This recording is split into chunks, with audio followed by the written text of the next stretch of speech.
Assalamualaikum warahmatullahi wabarakatuh. Waalaikumsalam. Perkenalkan, nama saya Rizky. Saya selaku CEO dari Kaila. Hari ini kita akan membahas tentang manajemen produksi dan operasi. Di sini saya tidak sendirian. Saya di sini ditemani oleh rekan saya yang bernama Adrian sebagai CMO, ada juga Fauzan Arif Hadi Dalma sebagai CFO, dan juga Arif Dian Sasongko sebagai CEO. Kita langsung aja ke topik selanjutnya, yaitu tentang manajemen produksi dan operasi. Baik, selamat malam. Di sini kami dari Kaila Collection, Kaila Sus. Kita akan sedikit menjelaskan tentang MPO di bisnis kita, manajer produksi dan operasi.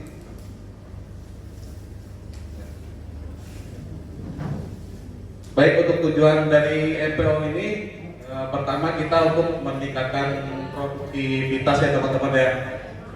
Di mana produktivitas ini adalah modal pertama kita untuk mencapai kesempurnaan dari produk kita. Dimulai dari bahan baku, untuk sistem produksi sendiri, apakah itu sudah benar atau belum, dan outputnya sendiri yaitu barang tersebut. Baik, yang kedua langsung saja ini kita ada efisiensi operasional. Tentunya setelah kita meningkatkan produksi, tidak lupa juga kita memikirkan efisiensi di dalam operasional produksi kita, di mana efisiensi harus tidak boleh berbanding terbalik dengan apa yang dihasilkan dari produk tersebut. Yang artinya jikalau HPP kita di produk tersebut itu 50.000, maka kita tidak boleh jual kurang dari HPP tersebut. Baik, untuk yang ketiga kita ada kualitas produk. Selain meningkatkan produktivitas, efisiensi operasional, kualitas produk juga perlu ya teman-teman ya. Di era sekarang ini banyak sekali bermunculan barang-barang dari luar negeri, terutama dari Cina, untuk bersaing dengan produk-produk lokal kita.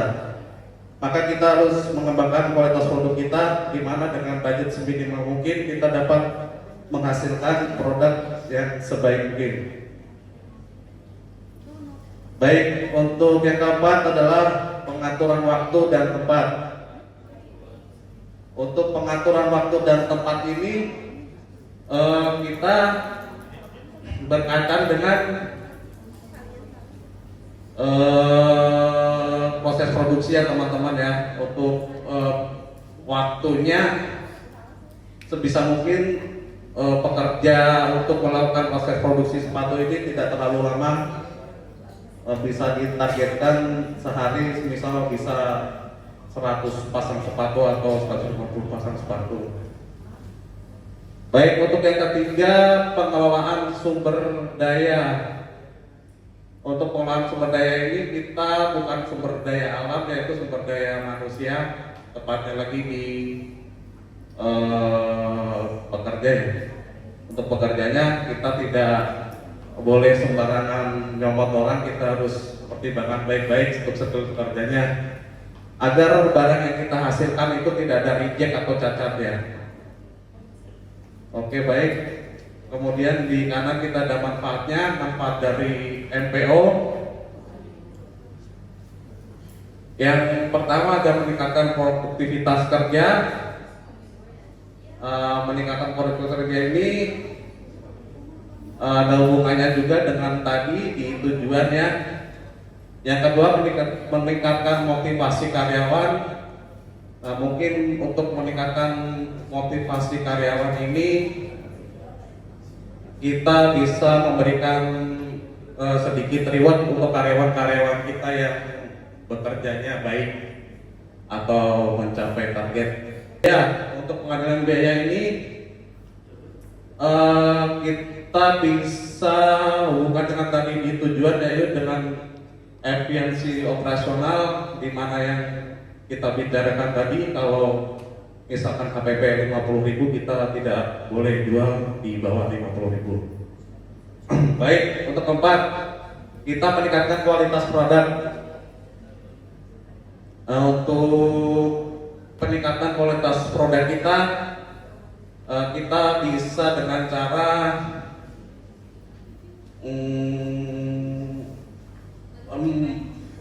ATM ya, amati tiru dan modifikasi. Seumpama di Bogor, khusus di Bogor ini yang ramai itu Donatello ya. Kita juga harus bisa menyamakan kualitas kita dengan Donatello. Yang kelima, meningkatkan kualitas kepuasan pelanggan. Untuk peningkatan kepuasan pelanggan ini sebisa mungkin untuk outputnya kita cek lebih teliti agar tidak ada barang-barang reject atau cacat yang terjual di lapangan gitu.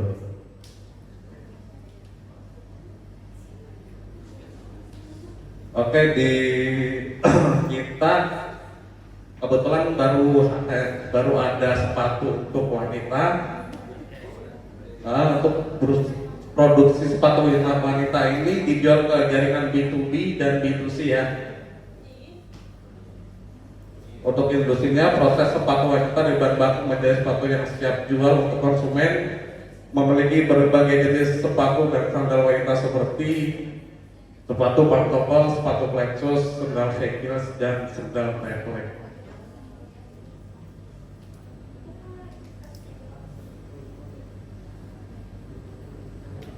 Baik, untuk latar belakangnya, Kaila Collections adalah sebuah toko fokus pada penjualan sepatu wanita yang didirikan di Ciamis pada tahun 2020. Toko ini menawarkan merek sepatu dari sandal, menyediakan layanan pembelian baik secara langsung maupun online melalui marketplace seperti Shopee dan TikTok Shop. Meskipun Kaila Collections telah melakukan pemasaran yang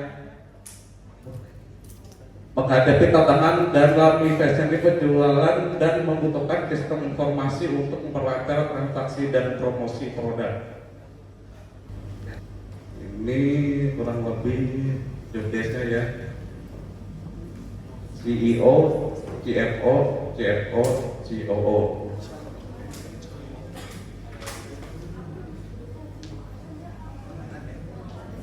Oke, baik. Untuk Kailasus ini kita alhamdulillah udah ada legalitas dalam bentuk NIB. Kalau SNI-nya belum ada. Berikut NIB-nya.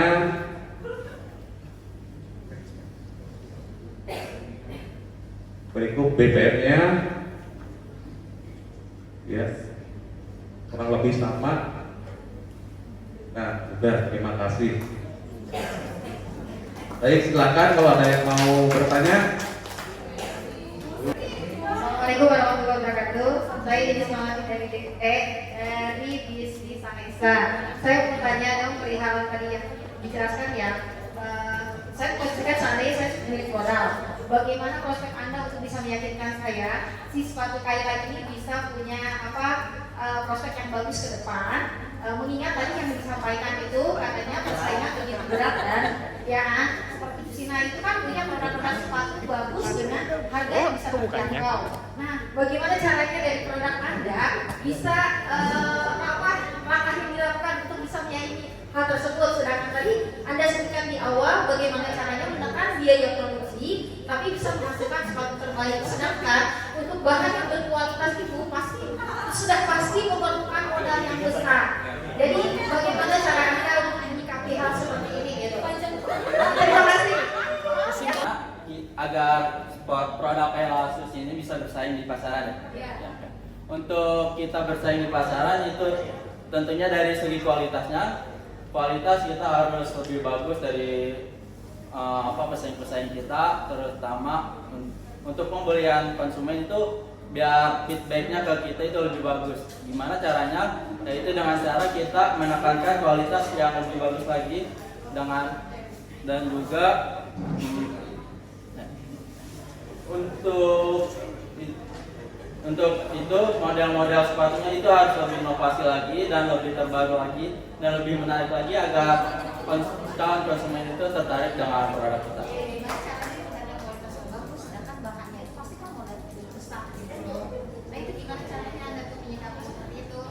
Oke, dengan cara itu kita menekankan kepada karyawan untuk membuat produknya itu lebih bagus, dan kita juga ada yang namanya QC-nya. Dari QC-nya kita harus lebih detail lagi memperlihatkan si produknya tersebut agar produk yang jatuh kepada konsumen itu lebih bagus lagi. Terima kasih untuk pertanyaannya. Saya Nathan dari kelas D4 dari bisnis Renara Parfum. Saya ingin menanya gimana caranya untuk mencari model di Flatus dan untuk menaikkan di online shop itu biar winning agar penjualan lebih banyak. Gitu aja.